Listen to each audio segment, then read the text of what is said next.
Leesa is an innovative direct-to-consumer online mattress brand that is also socially conscious. In fact, for every 10 mattresses Leesa sells, they donate one to a shelter through their 110 program.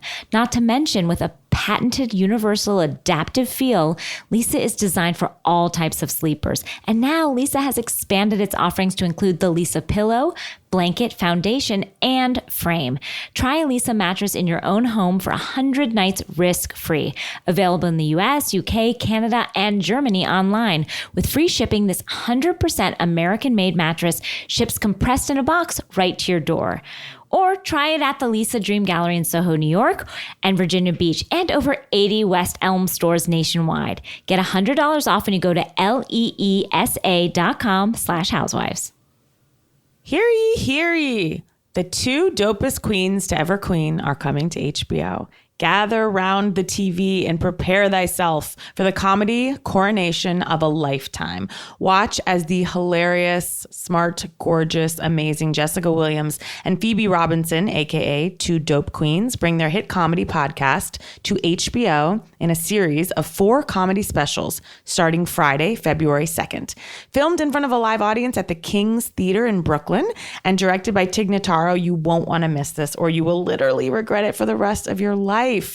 Two Dope Queens, weekly on HBO starting February 2nd at 11:30 p.m.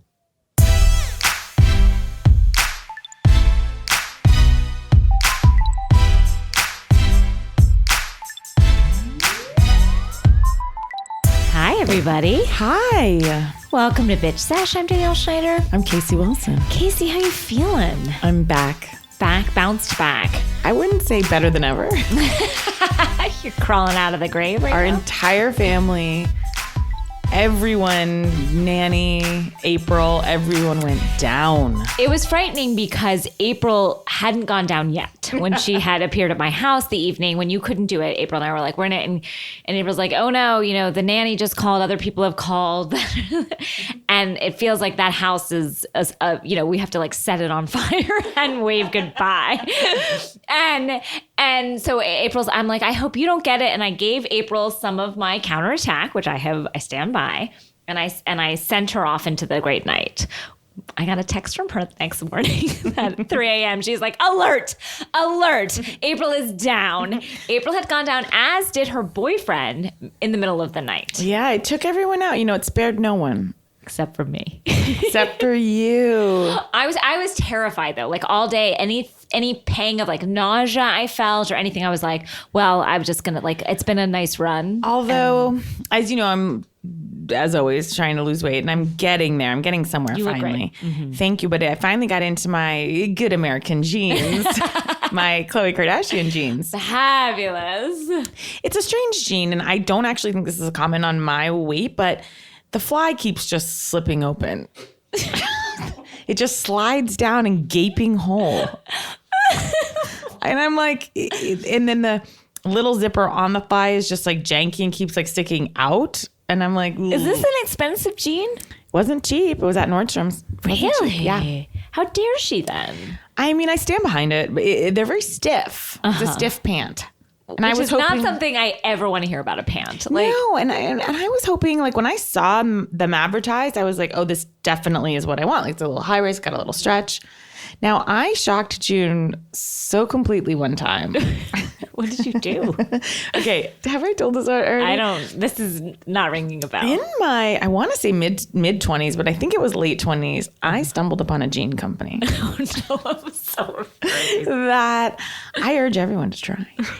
And June was like, I don't know if we're ready, if we're there. And I'm definitely there now. But at the time, I was doing a little pair of jeans called Not Your Daughter's Jeans. Not Your Daughter's Jeans. Casey. NYDJ. That's for like a Lisa Rinna type. I was strutting around in Not Your Daughter's Jeans and my NYDJ. So proud. June's like, come on. Well, we don't need NYDJ. I get that I am there now completely. It's just a humiliating title. It's like my mom used to always say, like, how dare a plus size store name itself Dress Barn? Oh, how dare they? How dare they? And also, like, it reminds me of like my father always refers to jeans as a dungaree.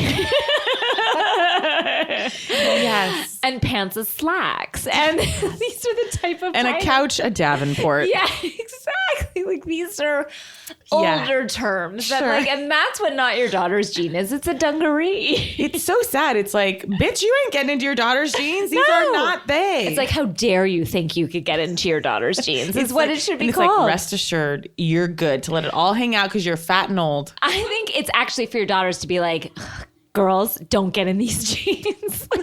Or is it supposed not your daughter's Yeah, like, I just don't know what it's supposed to make everyone feel, but there are better titles. I love them.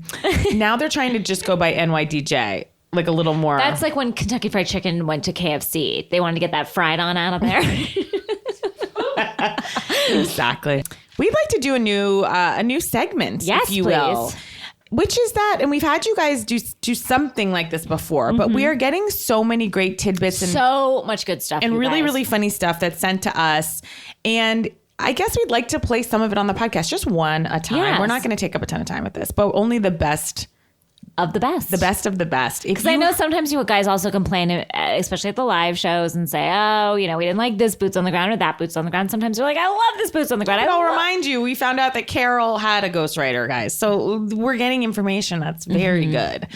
This one is called Boots. Okay, we'd like you to send a voice memo with your boot on the ground and send it to this address. bootsonthegroundbs@gmail.com. bootsonthegroundbs@gmail.com. And we'll play. If it. we get some good ones, we will definitely play it. Again, we do not need to track sources. We don't. We don't care. Yes. So, again, we can't verify any of this. We don't claim any of it is true. I feel like we should put people's voices, on like FBI shows when they're like, oh, I saw Let's just do it anyway. Mauricio. Oh, that would be amazing. I'm for that idea. Now, should we take a break before we get into the cities? Take a break. And we're back. Danielle, very quickly, before we get into the cities, I just need to bring up one thing that's happened today that's in the news. Stormy weather. Stormy Webster. Stormy Webster. Stormy Webster. Kardashian, Jenner. Chicago. Rain Dream, Block China, Webster. So Chicago, I got with really quick. Well, here's the thing about Chicago is that Kanye's from there. Love it. Donda's from there. Donda's from there. Kanye's from there. Rest in power, Donda. And he relates to Chicago. Chicago means deeply to him, almost as much as it means to your dear husband, David Casp. I'm surprised Henry or Max is not named Chicago. Honestly, is there not a Chicago in the middle name? Henry Chi-Town Casp. Henry Bulls Casp. Henry Bruce Springsteen Casp. Yes. Chicago, I certainly took me aback. I loved it. I loved Chicago from the minute I heard it. I did. Something about it. It's never been done before. I got it. It felt personal. It felt real. It's a ridiculous name. It's all Kanye. But I'm for it. It's all Kanye. Yeah. And you know how much I love Kimmy, but I don't, and I hope this doesn't sound sexist, I just don't believe any of these bold ideas come from her. Kanye is an artist, and I think he's a genius.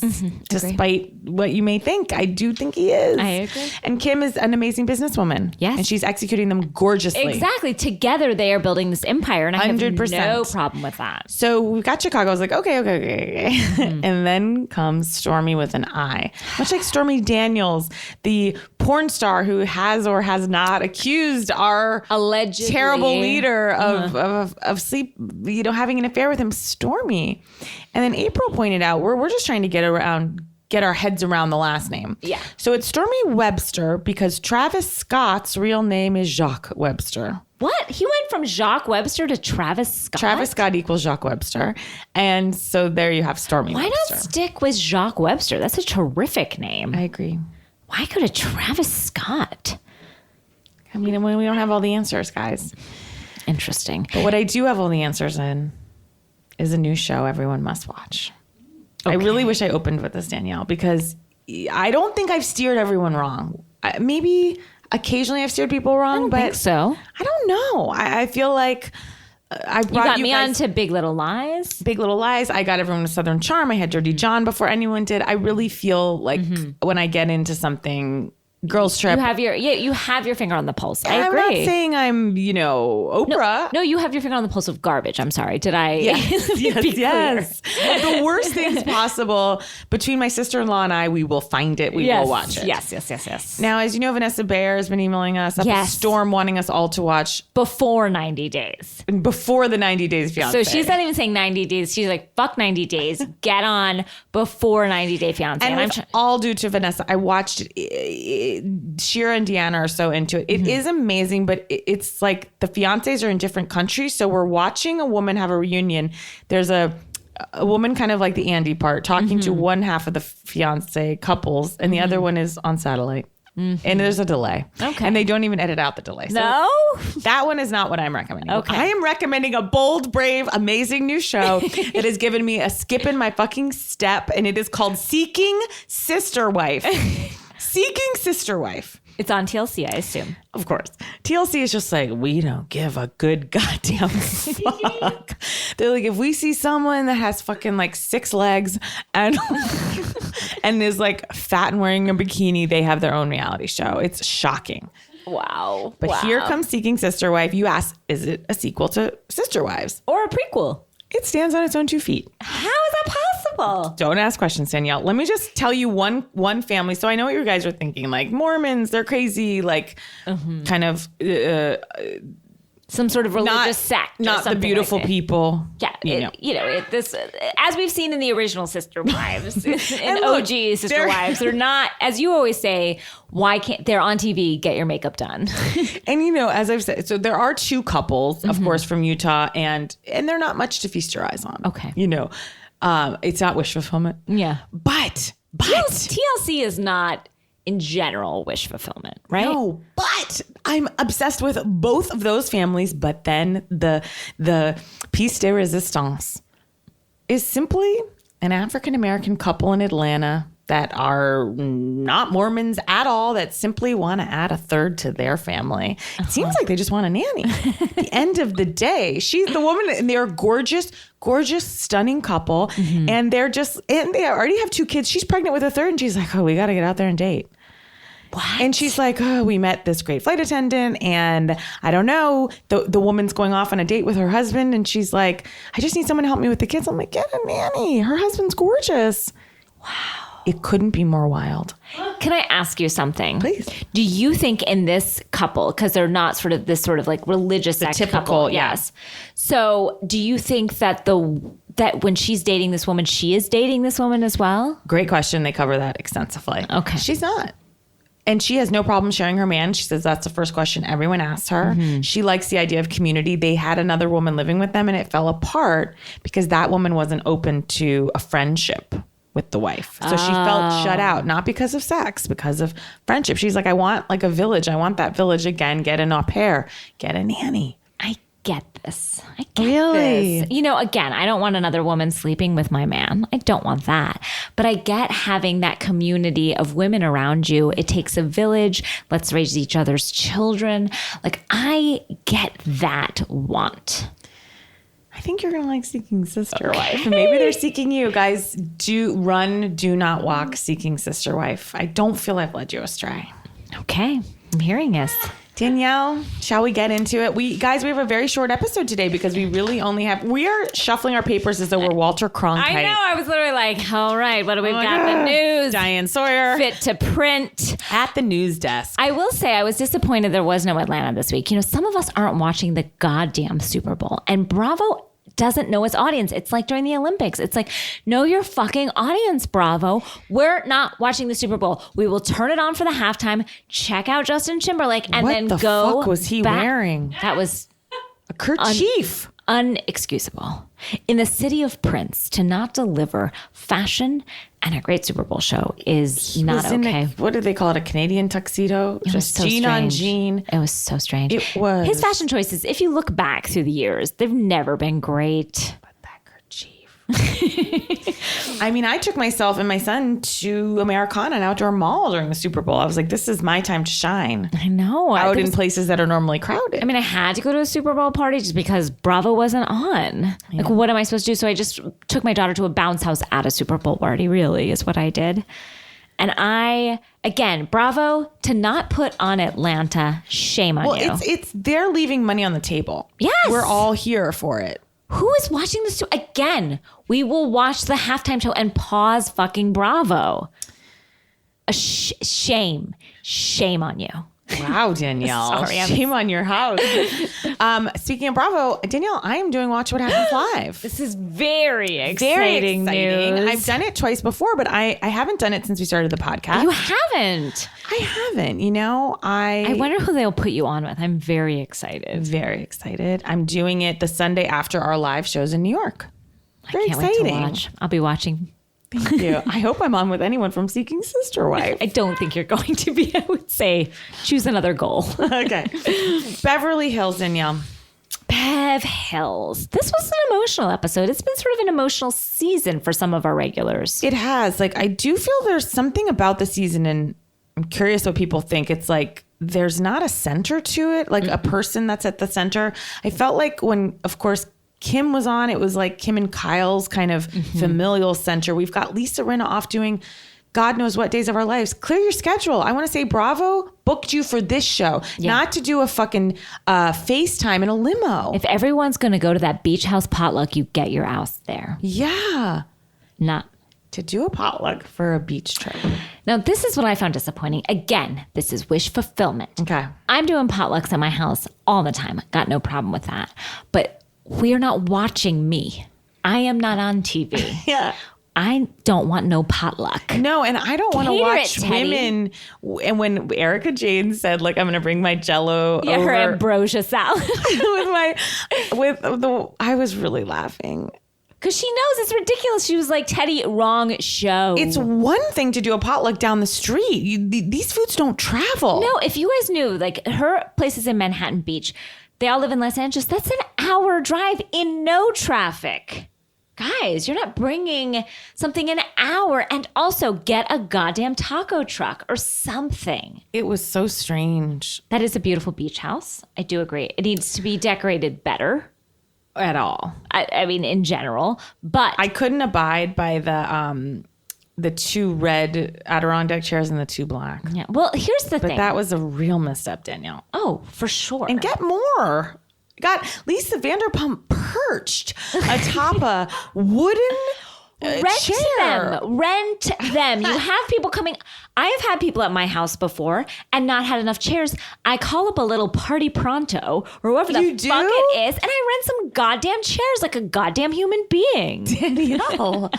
My gosh. I'm just saying they cost 30 cents. It's not expensive. And Teddy Mellencamp, if you can afford that $2 million beach house, because that thing is expensive, even though it doesn't look like much, to get a beach house right on the beach and fucking Manhattan Beach, that's $2 million at least.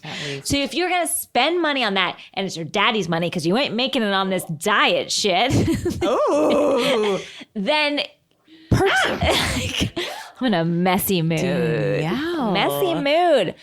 Give me what I want. Yeah. You know? I don't need to see fucking twin beds. No. With little pillows on them that say Amore. Yeah. I mean, that's New Jersey shit. Okay, Danielle, you got in trouble last week. I did.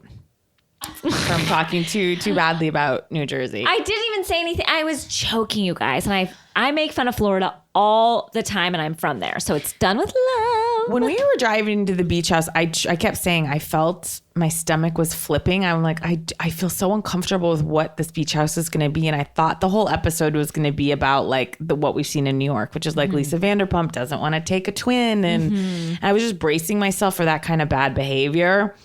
And it wasn't great, you know? Oh, Teddy's like, I got cornhole.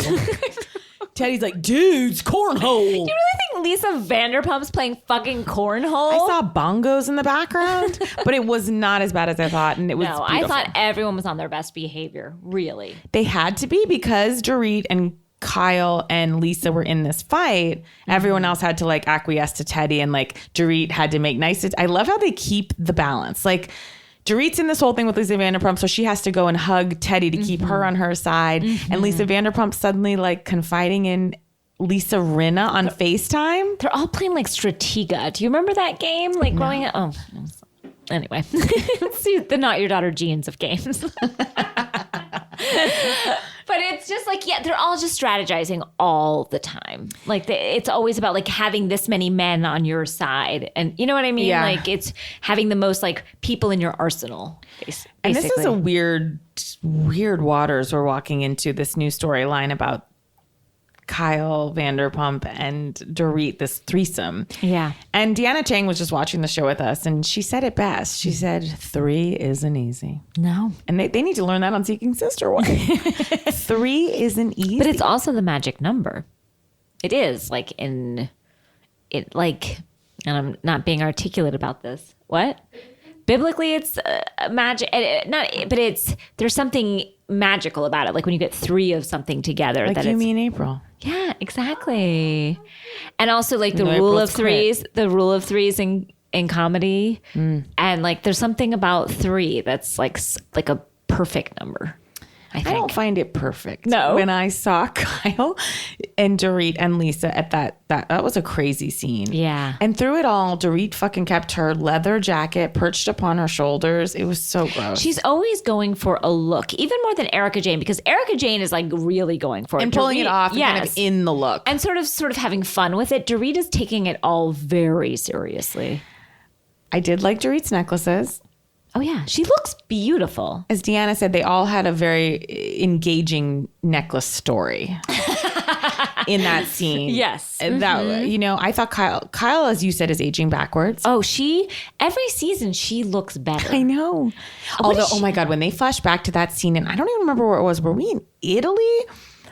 I forget where we were. It was kind of whitewashed with Lisa Vanderpump and Kyle in that fight when Lisa was trying to get Kyle to apologize to her, and they looked so flawless. Yeah, I mean, It's like seeing home videos of like ourselves as children. I love seeing them when they go back. Kyle's skin is so beautiful. In fact, I started seeing the same facialist as Kyle years ago. Before I even started watching this show, I was seeing this woman. And I haven't been to her, God, since I got pregnant. Like I just stopped getting facials and you just kind of lose your mind. And so that was like almost 5 years ago. And I just went back to her this week. And I am hoping. It's so crazy, Danielle. When you came in, I was going to say, wow, your skin looks amazing. Really? You're not wearing makeup and it looks great. Wow. I just started going. I went back to her last Friday. She's amazing. She does amazing work. She's in the valley. She's in the valley, guys. She's in the valley. Okay. I love it. So I have to say she does it out of her house. It is amazing. And looking at Kyle, I hope I'm looking at my future. Give a name. Her name is Karina. It's Karina Skincare. Look it up. Great. Look it up online. She works out of her house in Encino, and she does a beautiful job. Now, this whole thing with the 3 and what happened. And first of all, Dorit needs to fucking get somewhere on time. In LA, everybody is late, but you're 10 to 15. You're 20, but that's like a phone call. You're 30. You're coming in crazed, frantic with so many apologies. I'm always 10 minutes early. There's no excuse. I mean, your earliness is my least favorite quality about you. I admit it's It's annoying. shocking. It's shocking. I'm just reminded, I think we've talked about it before. What? Oh, when you showed up to that children's birthday party an hour early. And then neglected to apologize or say anything, like it was weird, and just sat down on the couch. I showed up an hour early. They were setting up. Yeah, she was shocked. She was in a towel getting out of the shower, and we did not say hello. We know we're late. It's funny because I used to have this thought, 2 things make me think someone's a monster, and I don't want you to take this the wrong way. One, the first thing is if you're on an airplane and you insist on having your window up and you're in the window seat, that is a monster. You're a monster. Yeah, of course. And to arrive even 1 minute early is such an affront. But since I met you, it's like, you know, we fear things, and then when we meet someone, it's like, oh, that's not so scary. Like I know where it's coming from, and I'm good with it. Can I tell you, I do sit in my car most of the time. But here's the thing. What's ruder? It's me. I'm always late, and that's ruder to you. Because if anything, you should be taking it worse because you've been sitting there for an hour. When I'm 2 minutes late, you've been waiting an hour. Usually. Yeah. Whenever we pull up to meetings, you're sitting in your car. Yeah. Just living my life. It's so cute. It really is cute. I'm just joking with you. No, of course. No, it's great. I wish I didn't have it. It is pathological for me. My parents were late people. Always. Really? I was always like at the birthday party, like they were cleaning up, sitting down to dinner, and I was like, my parents will be here any minute. Like, I'll just wait outside. I cannot tell you the number of parties my parents would throw. As you know, there would be many. Doorbell would ring, and I would hear my dad turn on the bath. What? Okay, one more anecdote about the bath with my father, and this is another shocker. Heading to my grandma's funeral. Oh God. We're in Florida. We're all getting into like the carport. Like we're getting in the car. My grandfather has his like derby hat on, like to go to his wife's funeral. We hear my dad turn the bath off. No. He always thinks he can catch a quick There's bath. no such thing as a quick bath. There's a quick shower. In our family, there's a quick bath. Like if you've got 5 minutes, you're tubbing. You're getting in that tub. But to hear my grandfather goes, Paul, God damn it. And that was his son-in-law. Oh, it was so funny. Oh, it's just inappropriate. But so my parents were always late too. My dad was always like talking us onto the tarmac. Before 9/11, we would walk out onto the tarmac many times and board as though it were a private jet when really we were so late. We had to walk on. My parents were always just like struggling. Like, I remember like coming home from my camp. My parents hadn't seen me in like a month, you know, like I'd been away. I was a child. I was 10 years old, maybe 8. And everyone else's parents were there. And I was like waiting that baggage claim. They're like sweeping up. And I was just like, they'll be here any minute. I'll just wait outside the airport. So again, I feel the need to be more than on time. Okay. And look, Dorit being that late, it's just such a sign of disrespect. And I say that as someone who's late and never been on time once. But she's crazy to keep doing it even after it's become a big issue. Because people don't care. People in LA mostly don't care. I'm shocked when people are on time here. But then to not apologize to Lisa Vanderpump, I think that was also heavy in the air of what's going on. But that entire conversation I thought was bonkers. And I was frankly on Kyle's side.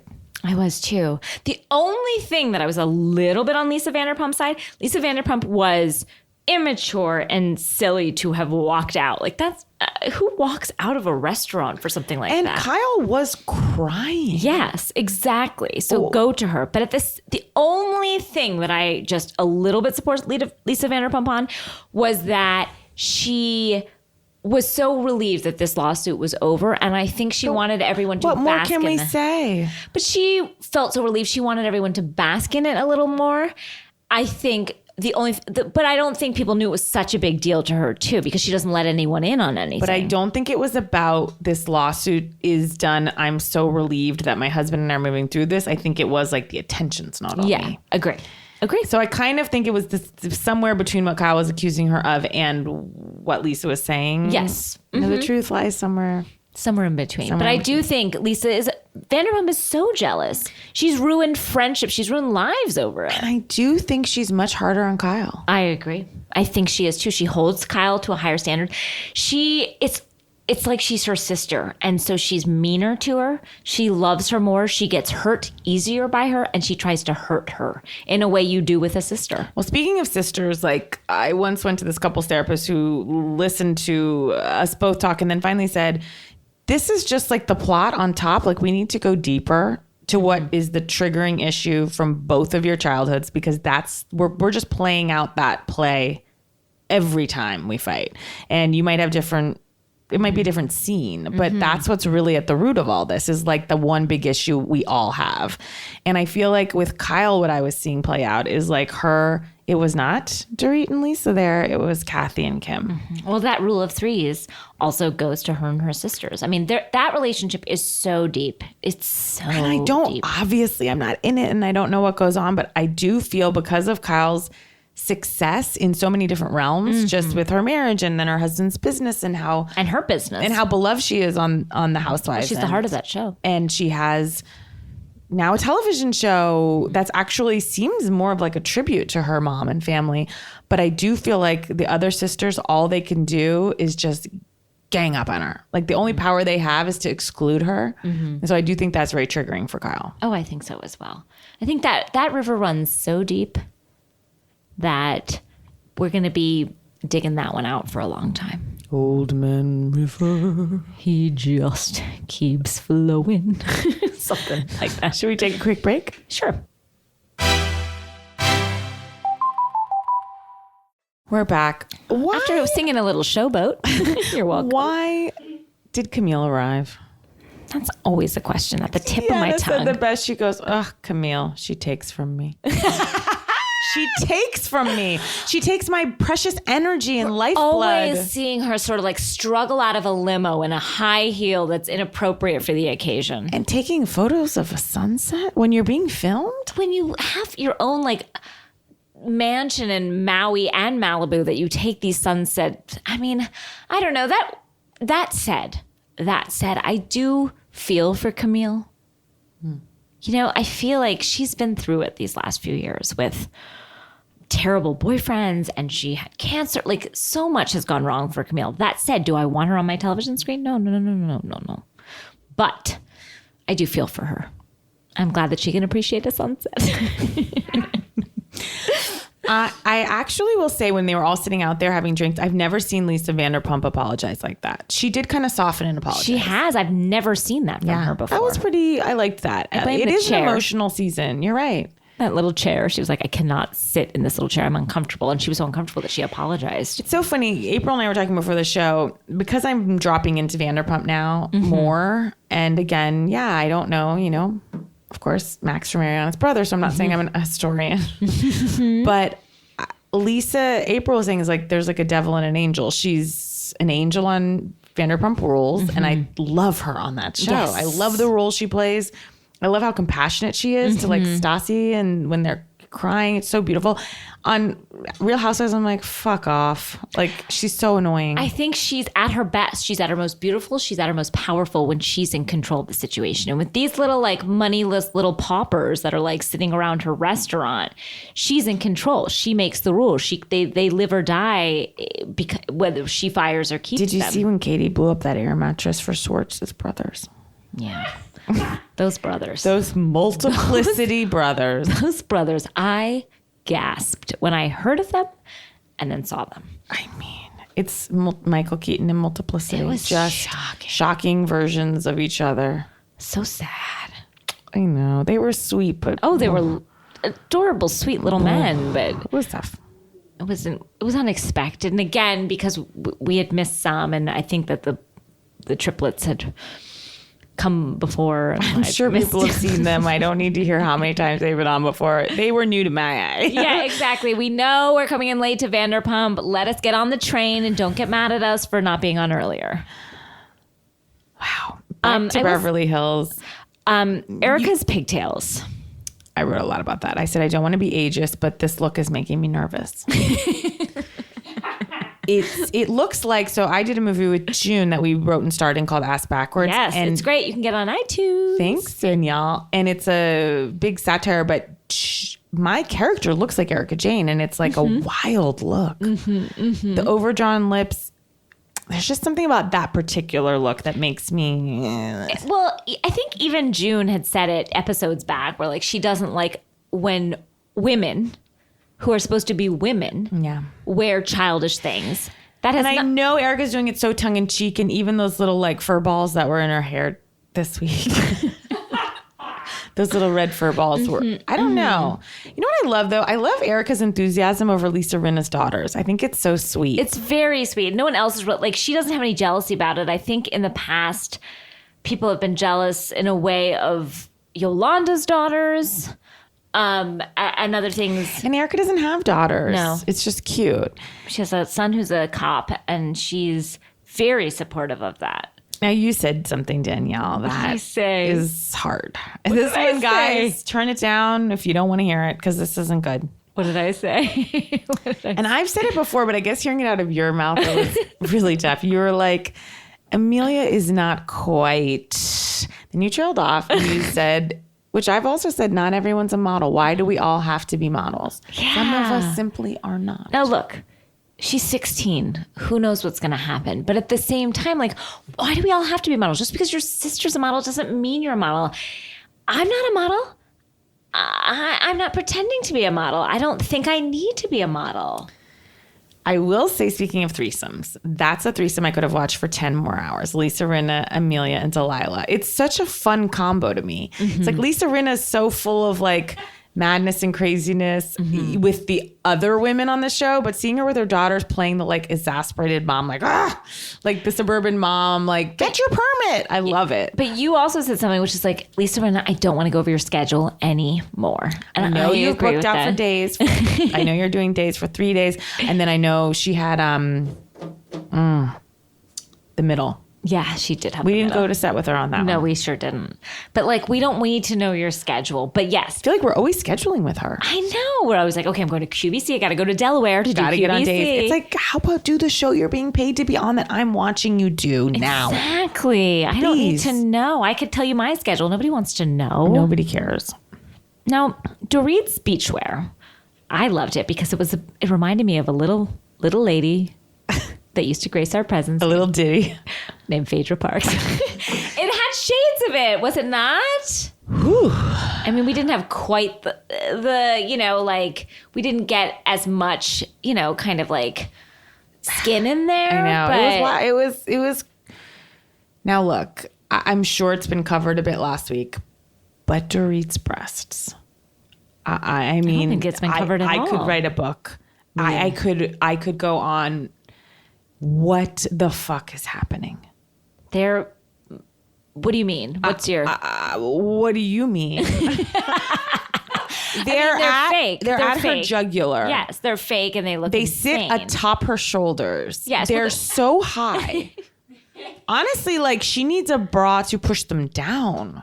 That's really funny. They're orbs, just bronzed They orbs. are bronzed orbs. They're so high. But as are Rinna's. Rinna's...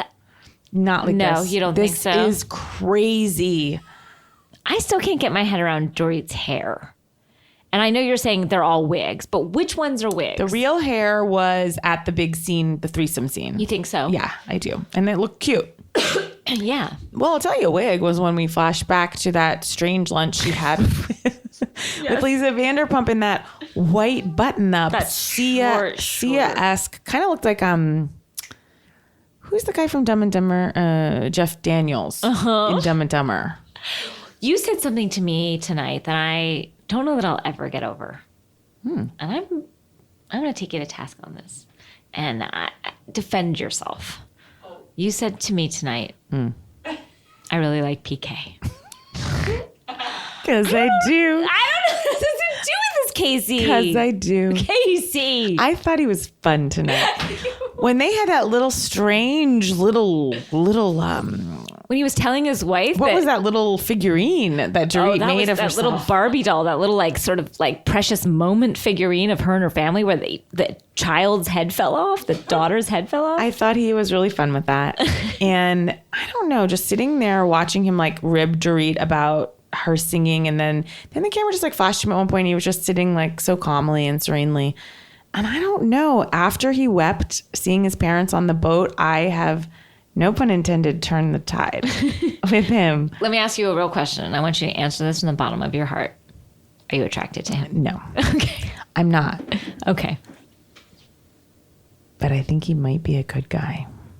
Guys, drink it in. Drink it in. I stand by everything I After said. what he said to Erica last season? Guys, for a man to heaving sobs like that, to put himself out there the way he did, I thought it was very moving. There's more than meets the eye there. All I'm saying, she's a monster. A person that would roll up to her friend's house when she's that late and just say like, you can't believe the ride I've had. Like, she's the worst. Let me just say one thing, and we can move on. Cold-blooded killers still cry in their mama's arms. I don't know that they do. A lot of them don't have mamas. Tony Soprano? She died.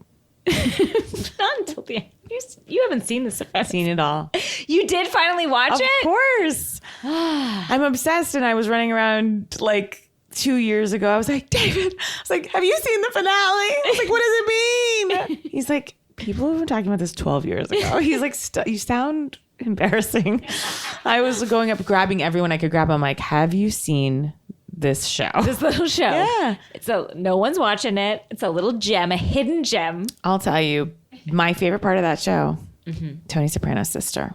Oh, she's Ada the best. Turturro. Ada Turturro. I mean, there's no higher in my book.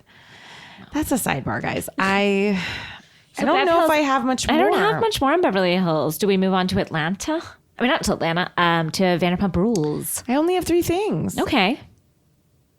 I mean, I have something, which is that Lisa Vanderpump is now an editor of a magazine, as we have found out this week. has a jewelry line, Has a jewelry line, is an editor of a magazine. owns Vanderpump Dogs, but it seems like Ken is holding down that fort. Yeah, as much as Ken can hold down anything. He has a dog. He's wearing a Whenever dog I in see his Ken, shirt. yeah, his arms are like down and puppies are just like scampering all over him. And I'm like, is he awake? I feel like it's 6 puppies on top of each other. and with a wig, and that's just Ken. She has so many jobs. So, but that magazine, someone sent me a link to that magazine. It is $20. $20. Magazines are going out of business left and right. Like, they're just all going digital now. I mean, even like Teen Vogue is like gone. You think someone's going to pay $20 for like Beverly Hills lifestyle? Like, I mean, what it's the similar fuck? to, Lydia's. Yes, that whole Gentleman thing. magazine. I love the title of this episode, Call Me Jason.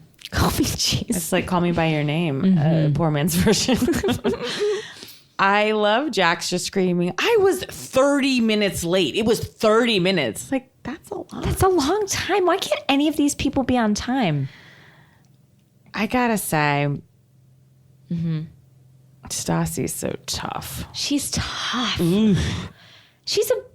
What she said, and I know she said other things in her podcast. Look, I'm happy that she's drawing attention to podcasting, sort of legitimizing it on a Vanderpump Rules. Like, all of a sudden I was like, oh, I have a podcast. Got excited about that. But otherwise I kind of was like, that's a really awful thing to say. Like It's insanely tone deaf and horrible.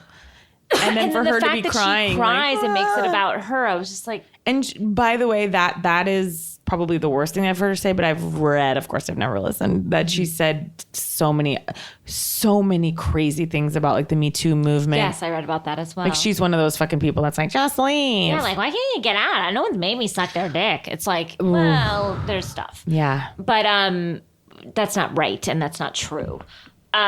So just hearing that she said something awful that upset other people, I'm like, yeah, you're a bad person. Like, why don't you look at that and say, like, oh, you know what?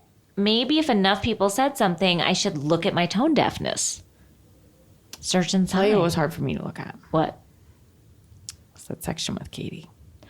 That was awful. Awful. I had Awful. no idea. Awful. Did you have any idea that she had been through any sort of terrible accident? I knew she had a scar on her cheek, but That was so horrible.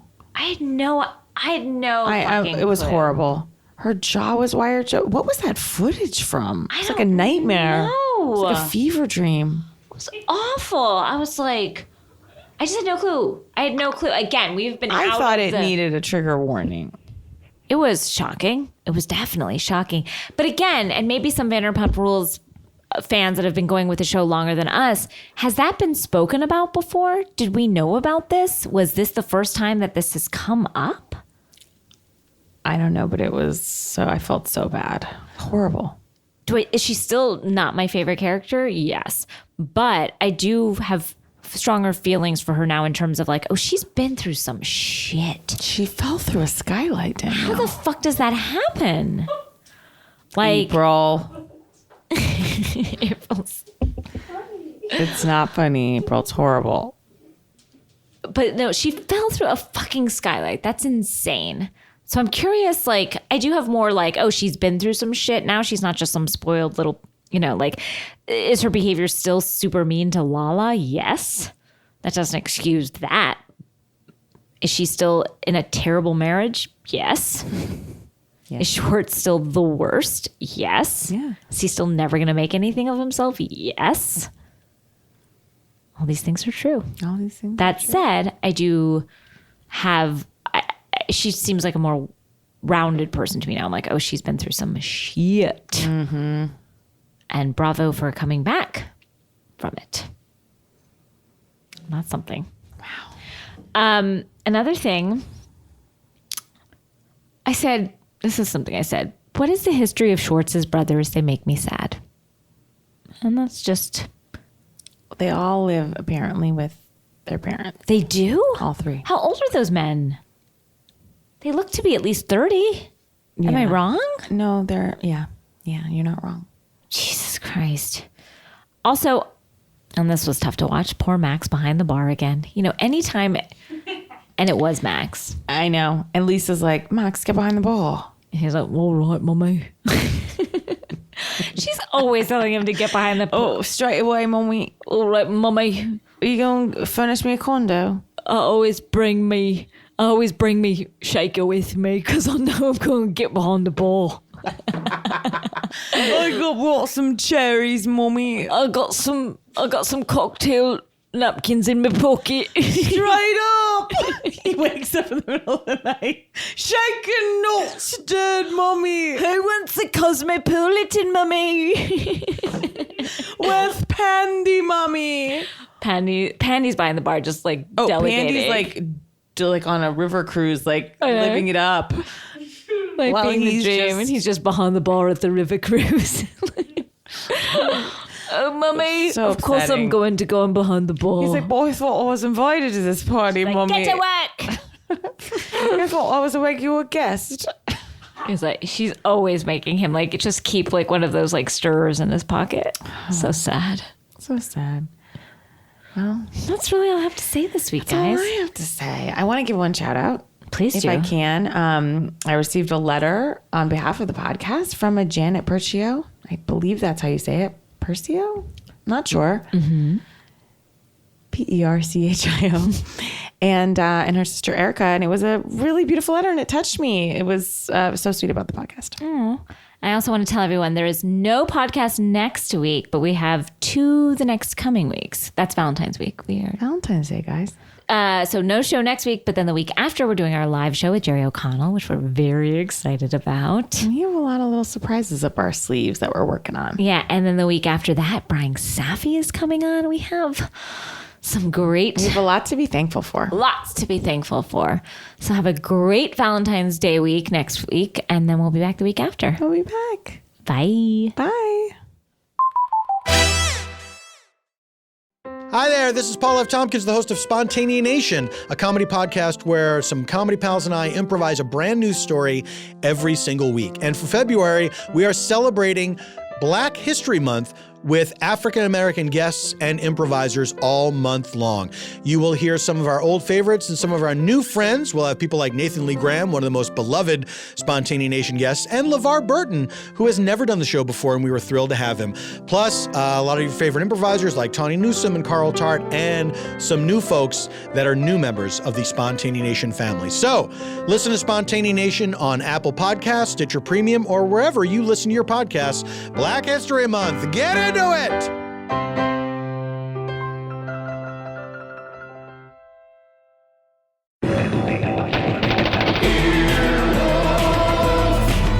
This has been an Earwolf production, executive produced by Scott Aukerman, Chris Bannon, and Colin Anderson. For more information and content, visit earwolf.com.